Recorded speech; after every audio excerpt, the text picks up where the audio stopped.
Assalamualaikum warahmatullahi wabarakatuh. Alhamdulillahirrabbilalamin. Wassalatu wassalamu ala asyrafil anbiya wal mursalin wa ala alihi wa ashabihi ajmain. Pertama-tama, marilah kita ucapkan puji beserta syukur kehadirat Allah Subhanahu wa taala yang mana telah memberikan kita kesehatan di tengah wabah virus corona saat ini. Tak lupa salawat beriringkan salam kita sajikan ke Rasulullah SAW yang mana telah membawa kita dari alam kebodohan ke alam yang penuh dengan ilmu pengetahuan. Pada kesempatan ini, izinkan saya untuk memperkenalkan diri. Saya Tamira Sari, NIM 160410401014, mahasiswi tugas akhir Prodi Arsitektur Universitas Syahkuala. Saya ingin mempresentasikan tugas akhir saya dengan judul Perancangan Shopping Mall dan Hotel di Banda Aceh. Sebelumnya, saya ingin mengucapkan terima kasih kepada kedua pembimbing saya, yaitu Ibu Dr. Insinyur Iziah MSc dan Ibu Erna Mutia STMT. Tak lupa pula saya mengucapkan terima kasih kepada ketiga pemuji, yaitu Bapak Irfandi STMT, Ibu Era Nopera Rauzi STM Arts, dan Bapak Riza Aulia Putra STMT. Selanjutnya akan saya lanjutkan dengan presentasi tugas akhir saya. Konsep perancangan studio tugas akhir. Perancangan shopping mall dan hotel di Banda Aceh. Sesi pertama yaitu general concept. Pada rancangan ini diawali dengan adanya latar belakang, tujuan manfaat, tinjauan pustaka, studi banding, tema, analisis, konsep, hingga hasil rancangan. Latar belakang. Kota Banda Aceh merupakan ibu kota sekaligus pusat pemerintahan Provinsi Aceh yang mana telah bangkit dan telah berbenah diri dari kejadian bencana tsunami yang menimpanya tahun 2004 silam. Dengan begitu, laju pertumbuhan penduduk, pertumbuhan ekonomi masyarakat, pembangunan manusia, hingga sektor pariwisata pun meningkat, yang dapat dilihat pada tabel dengan statistik yang semakin meningkat. Kebutuhan untuk menunjang kehidupan setiap individu, baik kebutuhan hunian, pusat perbelanjaan, dan rekreasi yang membutuhkan tempat untuk mewujudkannya. Kegiatan perekonomian juga semakin berkembang seiring dengan tuntutan pemenuhan kebutuhan kehidupan masyarakat dan para wisatawan yang berdatangan ke Kota Banda Aceh, baik wisatawan domestik maupun internasional. Sehingga perancangan shopping mall sebagai sarana perbelanjaan dan rekreasi yang dapat memenuhi kebutuhan hidup masyarakat dan juga hotel sebagai fasilitas pendukung akan hunian singgah yang memenuhi kebutuhan hidup bagi masyarakat dan wisatawan menjadi solusi permasalahan tersebut. Hal ini juga didukung dengan adanya data PDRB ADHB, yaitu selama 4 tahun terakhir sektor perdagangan dan hotel serta restoran merupakan kontributor terbesar kedua setelah sektor pertanian, sehingga mampu mendorong terselenggaranya aneka pusat perbelanjaan dan perhotelan yang menarik kedatangan wisatawan. Tujuan perancangan. Sebagai salah satu shopping mall yang memiliki daya saing terhadap prasarana yang lengkap dan terpadu dengan shopping mall lainnya yang ada di Kota Banda Aceh. Sebagai salah satu hotel bintang 4 yang mendukung shopping mall yang memiliki daya saing terhadap fasilitas dan kenyamanan serta keamanan yang tersedia dengan hotel berbintang lainnya yang ada di Kota Banda Aceh. Menghadirkan fungsi gabungan shopping mall dan hotel yang saling menunjang kebutuhan satu sama lain atau mixed use building.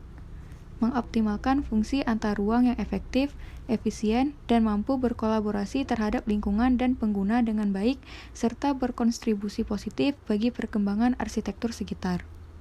Serta sebagai sarana pemenuhan konsumsi, rekreasi, dan wisata, serta sarana hunian singgah yang mampu mengakomodasi seluruh kebutuhan pengguna. Batasan perancangan, yaitu perancangan shopping mall dan hotel ini bertemakan plaza atau playground plaza dengan pendekatan teori green architecture atau arsitektur hijau.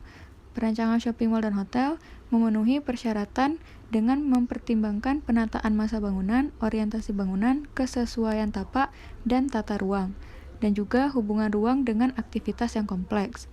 Serta perancangan shopping mall dan hotel ini dengan maksud menghadirkan pusat perbelanjaan yang didukung dengan fasilitas perhotelan yang dibutuhkan dan diinginkan, serta memenuhi keamanan dan kenyamanan serta kepuasan untuk masyarakat Kota Banda Aceh dan wisatawan domestik maupun mancanegara.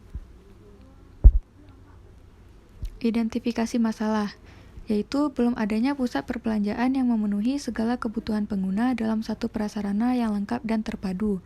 Fasilitas lahan parkir yang belum cukup menampung kendaraan para pengunjung di tiap pusat perbelanjaan di Kota Banda Aceh.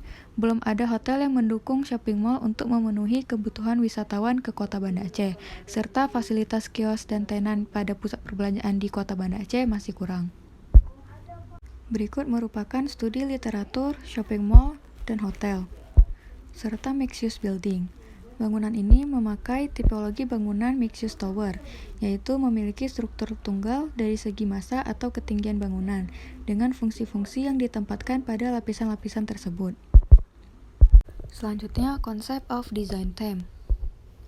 Tema rancangan ini menerapkan teori dari green architecture, atau arsitektur hijau, yang mana menurut teori Jimmy Bradman, arsitektur hijau ialah arsitektur yang berwawasan lingkungan dan berlandaskan kepedulian tentang konservasi lingkungan global alami dengan penekanan efisiensi energi. Batasan tema rancangan ini menerapkan prinsip-prinsip green architecture berdasarkan teori Brenda and Vail dalam bukunya Green Architecture, Design for a Sustainable Future, yaitu conserving energy, working with climate, minimizing new resources, respect for users, respect for site, dan holism. Rancangan ini menerapkan tema Plaza atau Playground Plaza dengan pendekatan teori Green Architecture, yang mana menurut definisinya, Plaza ini saling berdekatan dan saling berkesinambungan dengan teori dari Green Architecture, sehingga menciptakan lingkungan shopping mall dan hotel yang tak hanya sebagai pemenuhan konsumsi, tetapi juga sarana rekreasi dan wisata dengan pendekatan teori tersebut. Berikut skema dari aktivitas dan green konsep tema rancangan Plaza. Berikut konsep green facade yang akan diterapkan pada bangunan. Selanjutnya, preseden atau studi banding. Pertama, studi banding tema yang akan diterapkan pada bangunan.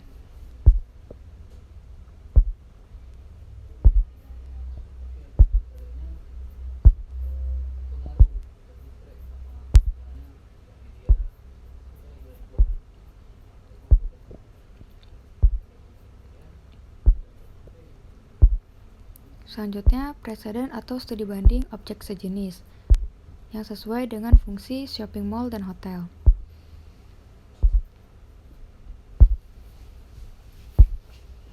Selanjutnya, eksterior konsep. Lokasi tapak terletak pada Jalan Mr. Teku Muhammad Hasan, Bato, Kecamatan Lombata, Kota Banda Aceh, dengan luas lahan 30.000 meter persegi atau 3 hektar, dengan RT/RW kawasan perdagangan dan jasa. Berikut peraturan bangunan setempat berdasarkan Rencana Tata Ruang Wilayah atau RT/RW Kota Banda Aceh. Berikut site analisis berdasarkan kondisi existing, yaitu analisis view, analisis batasan tapak, jalur sirkulasi, sistem hidrologi, analisis kebisingan, analisis arah angin, serta analisis matahari, yang mana site analisis ini akan digunakan sebagai acuan dan pedoman untuk rancangan nantinya.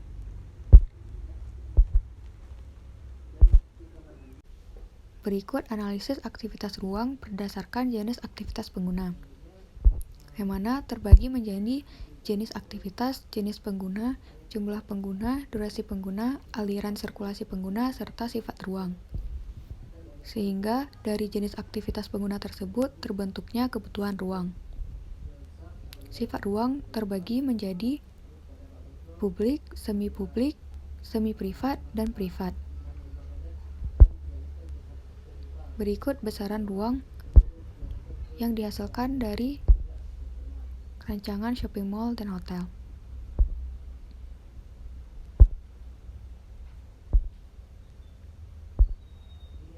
Selanjutnya, desain konsep.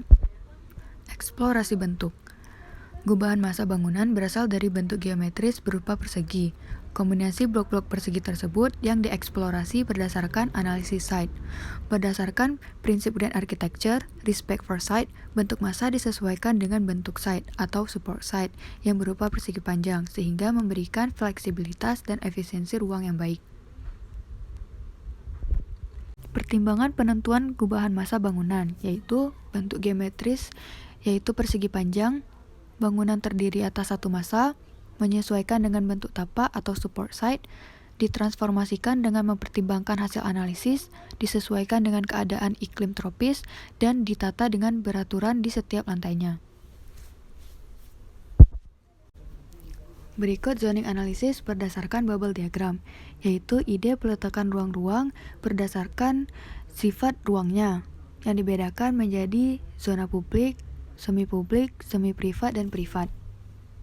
Sehingga ruang-ruang yang dianggap perlu berjauhan akan diletakkan berjauhan dan ruang yang dianggap perlu berdekatan akan diletakkan saling berdekatan.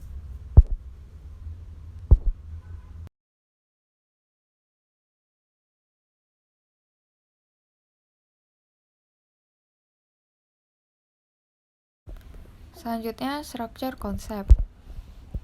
Sistem struktur yang digunakan pada rancangan ini yaitu sistem upper structure yang menggunakan atap dan batan bertulang, sistem superstructure menggunakan rigid frame dan core wall, dan sistem substructure yang menggunakan pondasi bore pile. Pemilihan struktur pondasi berdasarkan pertimbangan tipografi tapak yang berupa rawa. Konsep struktur utama yaitu superstructure diterapkan menggunakan rigid frame berupa grid-grid kolom, balok, dinding, dan plat lantai yang merupakan beton bertulang, serta penggunaan sistem core wall. Konsep struktur atap. Jenis struktur pada upper structure yang akan diaplikasikan pada rancangan menggunakan atap dak beton bertulang, yang mana pada beberapa atap difungsikan sebagai green roof, juga difungsikan sebagai peletakan utilitas, seperti roof tank, penangkal petir, dan rumah lift. Untuk transportasi vertikal, pada mall menggunakan sistem transportasi vertikal lift dan eskalator, sedangkan pada hotel menggunakan lift dan tangga untuk keadaan yang darurat saja. Berikut studi literatur dari transportasi vertikal. Sistem inti bangunan. Superstructure yang diterapkan menggunakan rigid frame serta penggunaan sistem core wall dengan dinding geser atau shear wall. Utility concept. Distribusi air bersih.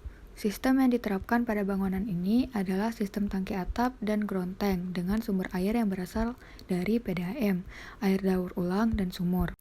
Skema distribusi air bersih. Jika dari PDAM menuju meteran, jika dari sumur dipompa lalu menuju ground tank, dipompa lalu menuju tangki atas dan didistribusikan ke sprinkle atau hidran, ruang terbuka hijau, kolam renang, dan ruang dalam. Distribusi air kotor yaitu sistem yang digunakan ialah pembuangan air kotor ke septic tank biotek dengan skema distribusi air kotor yaitu dari distributor menuju shaft, menuju septic tank biotek, lalu ke bak kontrol dan dibuang ke riol kota. Namun terdapat pula bak penampung yaitu dari septic tank biotek menuju ke bak penampung lalu disalurkan ke ruang terbuka hijau. Untuk distribusi air bekas dan air hujan, sistem yang diterapkan pada bangunan ini menggunakan greywater recycling system dengan menggunakan greywater tank dari flow tender. Berikut studi literatur untuk distribusi air bekas dan air hujan menggunakan greywater tank. Pemanfaatan penghawaan alami melalui jendela dan bukaan dengan penambahan barrier atau secondary skin sebagai filter udara dan pengontrol panas matahari yang masuk ke dalam bangunan. Berikut terdapat beberapa contoh dari penggunaan secondary skin. Lalu menghadirkan kolam di sekitar bangunan untuk menciptakan iklim mikro pada bangunan, serta penggunaan plafon yang tinggi guna menyediakan ruang pertukaran udara yang lebih besar pada ruangan sehingga suhu di dalam ruangan lebih terasa sejuk. Selanjutnya, konsep instalasi elektrikal dalam dan luar bangunan. Untuk sumber listrik utama pada bangunan menggunakan listrik yang berasal dari PLN atau perusahaan listrik negara yang didukung oleh genset. Hal ini dilakukan atas dasar pertimbangan apabila terjadi kerusakan pada pendistribusian listrik dari PLN, maka akan diganti dengan menggunakan genset. Konsep keamanan bangunan terdapat sistem pemadam kebakaran. yaitu terdapat sarana proteksi aktif yang direncanakan dan diterapkan pada bangunan. Antara lain, terdapat peletakan APAR atau alat pemadam api ringan, fire sprinkle, perencanaan fire hydrant, fire hose, dan juga smoke detector. Untuk konsep keamanan bangunan lainnya, yaitu terdapat lift darurat, penangkal petir elektrostatis, tangga darurat, alarm, closed circuit television atau CCTV, access card, petugas keamanan. Terakhir yaitu konsep penataan sanitasi. Untuk sistem penataan sanitasi pada bangunan terdiri dari pengelolaan sampah dan jaringan air bersih. Untuk skema pengelolaan sampah yaitu dari pusat perbelanjaan yang merupakan sampah anorganik diangkut oleh cleaning service menuju ke TPA atau tempat pembuangan akhir. Dari unit hunian yang merupakan sampah organik diangkut oleh cleaning service lalu dilakukan pengolahan pupuk kompos dan menghasilkan produk pupuk kompos. Jaringan air bersih, sumber air bersih berasal dari perusahaan air minum atau PAM dan sumber setempat. Terima kasih, lebih dari kurang saya mohon maaf. Wabillahi taufiq wal hidayah. Wassalamualaikum warahmatullahi wabarakatuh.